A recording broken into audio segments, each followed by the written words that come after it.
Llevaba más o menos una semana viviendo en esa casa cuando me fijé en la curiosa tarjeta colocada en el buzón del apartamento 2. Las letras impresas, tan elegantes como si fuese una tarjeta de Cartier, decían Miss Holiday Golightly y debajo, en una esquina, viajera. Sonaba tan fastidioso como una canción, Miss Holiday Golightly, viajera. Una noche, bastante más tarde de las 12, me despertó la voz de Mr. Juniosi, que gritaba por el hueco de la escalera. Como él vivía en el último piso, su voz bajaba por toda la casa, exasperada y severa. Miss Golightly, tengo que presentarle mis quejas. La voz que regresó, emergiendo desde el fondo de la escalera, era juvenil y guasona. Ay, chico, no sabe cuánto lo siento.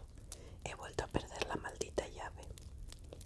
No debe seguir llamando a mi timbre, por favor. Se lo pido, por favor. Encargue una llave nueva. Es que las pierdo todas. Yo trabajo, tengo que dormir, gritó Mr. Juniosi. Y usted siempre está llamando a mi timbre. Oh, pero no se enfade, buen hombre, que no volveré a hacerlo. ¿Y si me promete que no se va a enfadar? Su voz se iba acercando a medida que subía la escalera. Dejaré que me haga esas fotos de las que hablamos. En ese momento ya me había levantado de la cama y abierto la puerta 1 centímetro. Pude oír el silencio de Mr. Juniosi, oírlo porque estaba acompañado por un audible cambio de respiración. ¿Cuándo?, dijo por fin.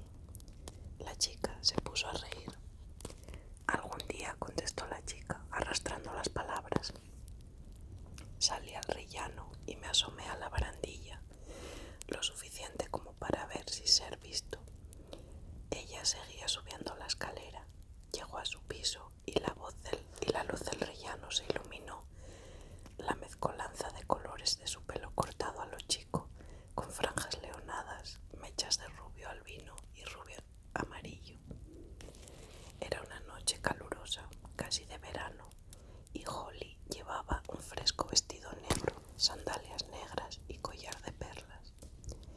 Pese a su distinguida delgadez, tenía un aspecto casi tan saludable como un anuncio de cereales para el desayuno. Una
La próxima vez que una chica te pida sueldo para ir al tocador, gritó en absoluto de guasa, sigue mi consejo, chico, no le des 20 centavos.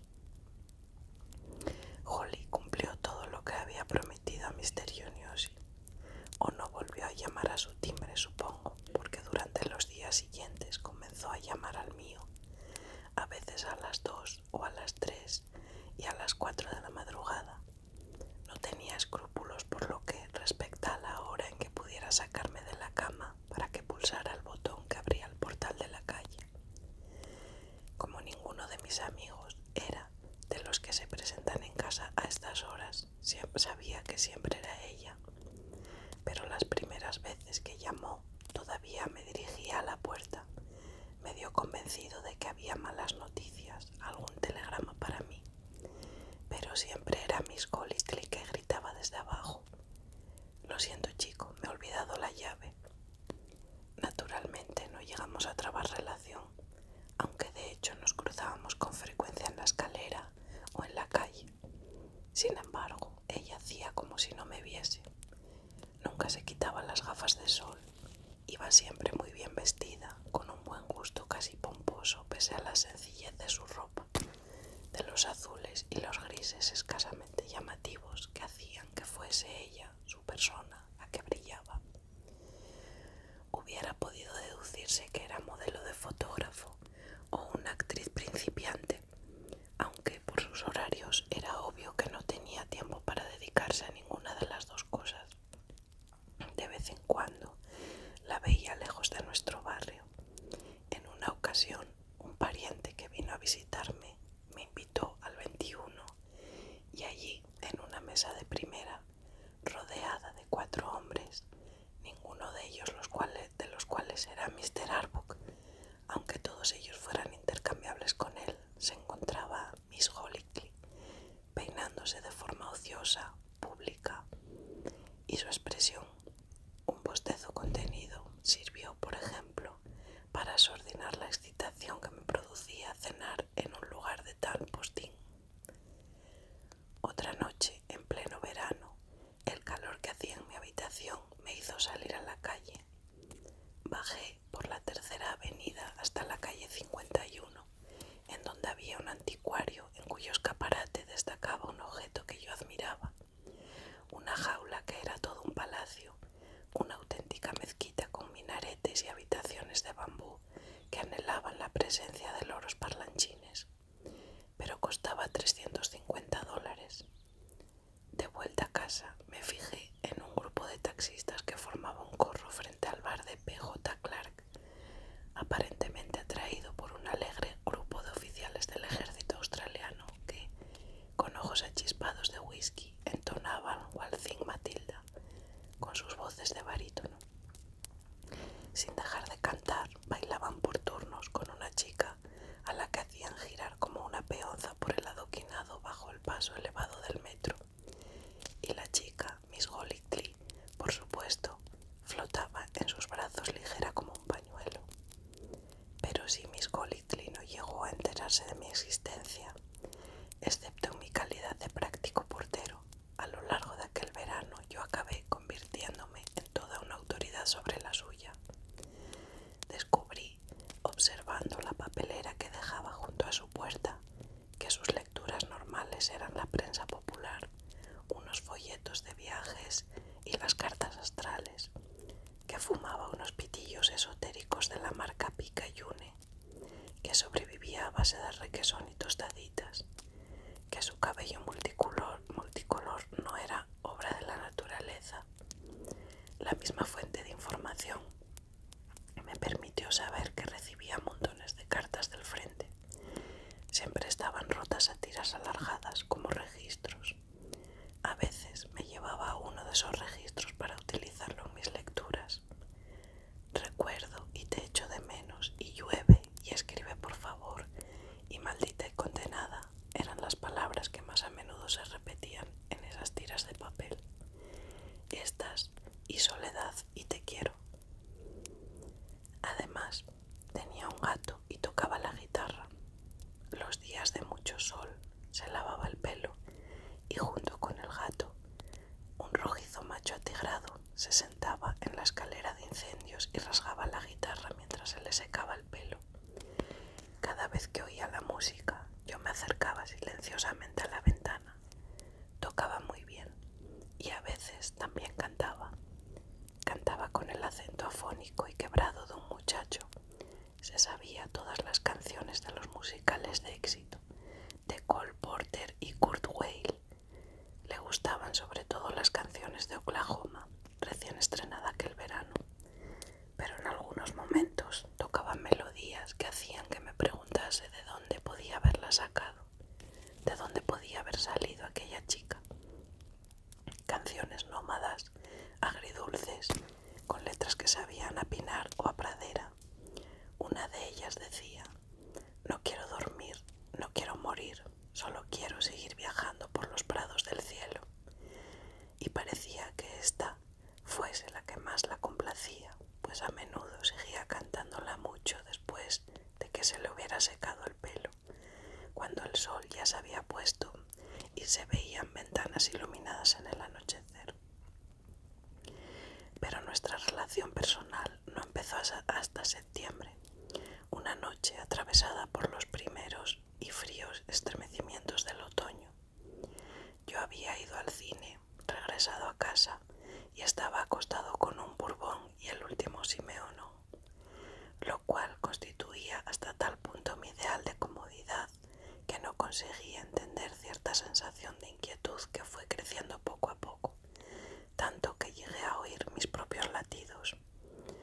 Era una sensación acerca de la cual había leído y hasta escrito, pero que jamás había experimentado. La sensación de estar siendo vigilado, de una presencia invisible. Luego, un repentino golpeteo de la ventana, el vislumbre de un gris fantasmal. Derramé el Bourbon. Transcurrieron unos momentos antes de que tuviera los arrestos para abrir la ventana y preguntarle a Miss Golightly qué quería. Tengo abajo a un hombre horripilante, dijo saltando de la escalera de incendios al interior de la habitación. Bueno, cuando no está bebido es encantador, pero tan pronto prueba el vino. Santo Dios, qué animal. No hay nada en el mundo que deteste tanto como los hombres que te dan mordiscos. Se abrió un poco el albornoz gris para mostrarme las pruebas de lo que ocurre cuando un hombre le da un mordisco. No llevaba más que el albornoz. Siento haberte pegado un susto, pero cuando ese animal se ha puesto imposible, he salido por la ventana. Me parece que cree que estoy en el baño y me importa un cuerno lo que piense, que se vaya al infierno. Se cansará, se dormirá. Dios mío, tiene que dormirse. Se ha tomado 8 martinis antes de cenar y suficiente vino como para que se bañe un elefante. Oye, si quieres echarme, me echas. Ya sé que es mucha jeta eso de encontrarme aquí de esta forma, pero ahí afuera hace un frío que pela y parecía que aquí se estuviera tan bien. Me has recordado a mi hermano Fred. Dormíamos 4 en la misma cama y él era el único que me dejaba abrazarle en las noches más frías. Por cierto, ¿te importa que te llame Fred? Ya se había colado del todo en mi habitación y se detuvo un momento para mirarme. Era la primera vez que la veía sin las gafas de sol y en ese momento resultaba obvio que eran además gafas de aumento, porque sin ellas sus ojos me escrutaban bizqueando como los de un joyero. Eran unos ojos grandes, un poco azules, otro poco verdes, salpicados de motas pardas, multicolores como su pelo, y como su pelo proyectaban una luminosidad cálida y viva. Supongo que estarás pensando que soy una descarada, o très fou, o yo qué sé. En absoluto. Pareció decepcionada. Desde luego que sí, como a todo el mundo. Me da igual, es muy práctico. Se sentó en uno de los desvencijados sillones de terciopelo rojo, dobló las piernas debajo de ella e inspeccionó el resto de la habitación, haciendo visajes incluso más pronunciados con los ojos. ¿Cómo lo soportas? Parece la cámara de los horrores. Uno se acostumbra a todo, dije, molesto conmigo mismo. pues en realidad estaba orgulloso de mi casa. Yo no, jamás me acostumbraré a nada. Acostumbrarse es como estar muerto. Sus ojos censuradores volvieron a inspeccionar la habitación. ¿Y qué haces metido aquí todo el día? Señalé una mesa con altos montones de libros y papeles. Escribo. Yo creía que los escritores eran muy viejos, aunque, claro, Saroyan no es viejo. Le conocí en una fiesta y en realidad no es nada viejo. De hecho, murmuró, si se apurase más el afeitado, por cierto, y Hemingway es viejo. Yo diría que anda por los 40 y tantos. No está mal. Para que un hombre me excite tiene que haber cumplido los 42.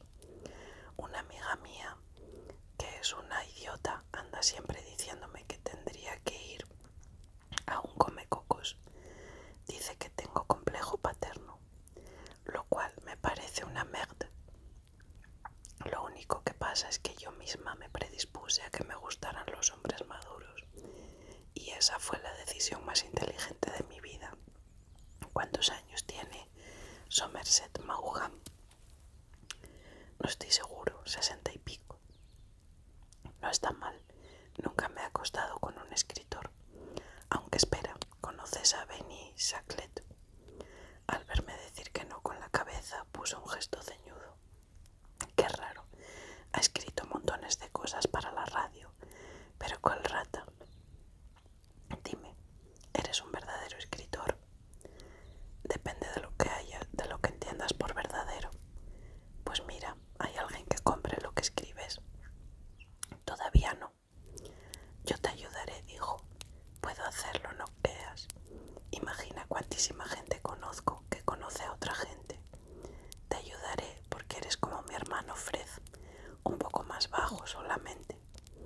No he vuelto a verle desde que yo tenía 14 años, que es cuando me fui de casa, y entonces ya medía más de 1,80 m. Mis otros hermanos eran más de tu talla, enanos. Fue la mantequilla de cacahuete lo que hizo que Fred creciera tanto.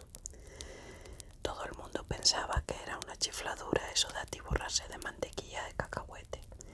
Las únicas cosas que le gustaban eran los caballos y la mantequilla de cacahuete. Pero no estaba chiflado, solo que era tierno y despistado y muy lento. Cuando me fui estaba repitiendo octavo por tercera vez. Pobre Fred, me gustaría saber si en el ejército escatima la mantequilla de cacahuete. Lo cual me recuerda una cosa, estoy muriéndome de hambre. Señalé una fuente con manzanas y al mismo tiempo le pregunté los motivos por los que se había ido tan joven de su casa. Me dirigió una mirada inexpresiva y se frotó la nariz, como si le picara. Un ademán que, viéndolo luego repetido muchas veces, acabé por interpretar como señal de que alguien empezaba a meterse en donde no le llamaban. Como les ocurre a muchas personas que demuestran una osada afición a proporcionarte informaciones que no les has solicitado, se ponía en guardia ante cualquier cosa que se pareciese remotamente a una pregunta directa, a un intento de hacerle precisar cualquier detalle. Le dio un mordisco a una manzana y me dijo: dime algo que hayas escrito, cuéntame el argumento. Ese es uno de los problemas, no son historias que se puedan contar de viva voz. Por guarras. Quizá algún día te pase un relato para que lo leas. El whisky y las manzanas casan muy bien. Prepárame un trago y luego puedes leerme tú mismo una historia. Son muy pocos los autores, especialmente entre los inéditos, capaces de resistirse a la invitación de leer su obra en voz alta. Preparé una copa para cada uno y sentándome en el otro sillón comencé a leer, con la voz algo temblorosa debido a una mezcla de miedo escénico y entusiasmo. Era un cuento nuevo, terminado el día anterior, y aún no había transcurrido el tiempo suficiente para que surgiese la inevitable sensación de fracaso. Trataba de dos mujeres maestras que comparten casa, y una de ellas, cuando la otra se promete matrimonio, provoca por medio de notas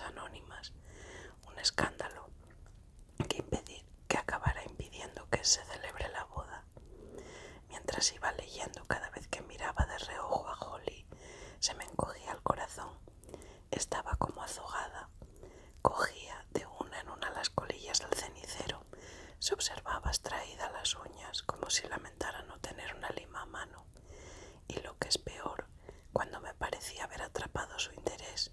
Sus ojos estaban velados por una capa de escarcha, como si en realidad estuviera preguntándose si comprar o no los zapatos que había visto en algún escaparate.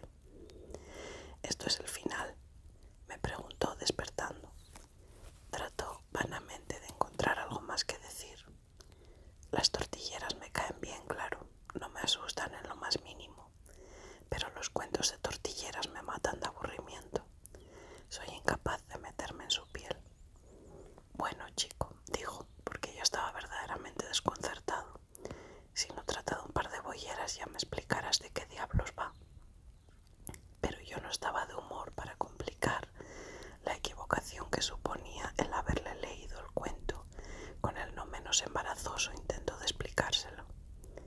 La misma vanidad que me había conducido a exponerme de aquel modo me obligó en ese momento a tacharla de petulante, ser insensible, por completo desprovisto de inteligencia. «Por cierto», dijo, «¿no conoces por casualidad alguna lesbiana que sea buena chica? Estoy buscando una compañera de apartamento. Oye, no te rías, soy desorganizadísima y no me llega para una asistenta. Y la verdad, las tortilleras son unas amas de casa fantásticas.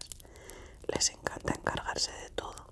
No tienes que preocuparte jamás por las escobas ni por descongelar la nevera o mandar la ropa a la lavandería. Como aquella compañera de habitación que tuve en Hollywood. Hacía westerns. La llamaban la llanero solitario. Es mucho mejor que tener a un hombre en casa». Claro, la gente pensaba que yo también debía ser un poco tortillera. Y lo soy, claro. Todo el mundo lo es un poco. ¿Y qué? Ningún hombre se ha echado para atrás por eso hasta ahora. Hasta parece que les excita. La misma llanero solitario, sin ir más lejos, estuvo casada 2 veces. Las tortilleras solo suelen casarse una vez, por la reputación. Luego da mucho caché que te llamen señora de tal o de cual. No puede ser verdad. Miraba fijamente el despertador de la mesilla de noche.